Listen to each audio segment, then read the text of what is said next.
Okay, everybody, welcome back to the channel. Before we go any further, please make sure to like the video, comment, subscribe, and share it far and wide. Okay, so the dust is settled and UFC Saudi Arabia has concluded after this weekend. A couple of sort of shock results, if you want to call it that, on the main card. Shara Bullet losing to MVP, and then, of course, the main event where Israel Adesanya lost to Nasruddin Imavov via KO, which now a lot of people, obviously after the fact, are like, oh, I saw that coming. You might have called Imavov beating Adesanya. Let's be honest, guys. You guys definitely didn't call Israel Adesanya losing via KO. Don't lie to yourself. The last time Imavov knocked somebody out, it was Jared Cannonier via TKO, rather controversially. So he hasn't really knocked anybody out or TKO'd anybody since about 2021. So be honest with yourself, guys. But be that as it may, the fact still remains. Adesanya has now lost 3 fights back to back. He's got the Strickland loss, which was a shock in itself. The Dricus loss, which I called and many other people called. Many other people thought that was going to happen. Now the Imavov loss. On paper, it doesn't make for pretty reading for Israel Adesanya. I mean, he's 1-4 in his last 5. He's been finished 3 times. He's lost his last 3 back-to-back finishes. Got submitted for the first time in his entire career. It's not pretty reading. Sad part for me is Izzy's looked amazing in his last 2 fights. He hasn't really lost a step. Yes, he's not prime Izzy. Of course not. I mean, age does that to everybody. Time waits for no man. But he's really looked good. It's not like his form has deteriorated. It's not like he's looked shit in there at all, by any means. I mean, he was pressuring Dricus. He actually made Dricus tired because he changed his style, not counter-striking as much, going forward, trying to push the action. Same thing with Imavov. He had success in both fights. But fighting is not like any other sport. You cannot play fighting. Even hard sports like rugby, you can go and reinvent yourself. You can maybe go get injured. You can lose form. You can come back. You play rugby. You don't play fighting. And unfortunately, there are some serious consequences for Israel Adesanya if he decides to stay. Obviously, a decision only he can make, but he runs the risk now. We've seen it with a lot of great fighters. Your favorite fighters, Tony Ferguson, 7 fights in a row. The long-term damage, long-term side effects of those losses,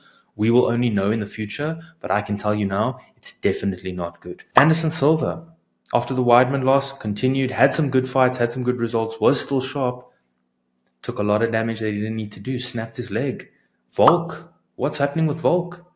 Volk's got back-to-back losses now as well, back-to-back knockouts. What's going to happen there? There's a whole long list. You don't want people to go out like that, but you also don't want people to keep chasing the dragon. And I think Israel Adesanya is going to run the risk of chasing the dragon. He's got nothing else more to prove. For me, he's the second best middleweight of all time. I don't even think there's any debate there. I think Anderson Silva will always be the greatest for me. I think we're really hard for anybody to break the records that Anderson Silva's broken. But Israel Adesanya, the longest time, was the man. Definite Hall of Famer. Definitely a top career. The second best middleweight of all time for me.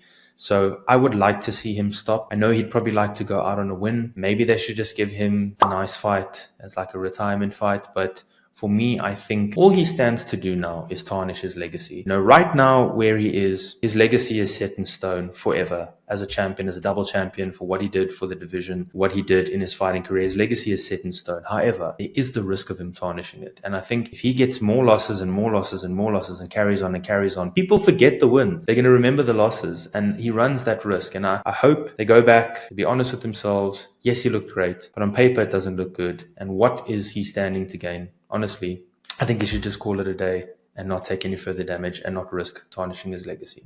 But hey, that's my thought. You know, he's going to do what he wants to do. But if this was the last time, Izzy, I just want to say thank you for all of the great fights. I want to say thank you for everything that you've done for the middleweight division, everything that you've done for UFC. I was never your biggest fan, but if anybody doesn't respect you as a fighter, they are crazy. So let me know what you guys think. Should Izzy retire? Does he look sharp? Has he lost his step? Is it time for him to call it a day? Or can he still come back from all of this? Let me know your thoughts in the comments. As always, please make sure to like the video, comment, subscribe, and share it far and wide. And I will see you for the next one. Cheers, everybody.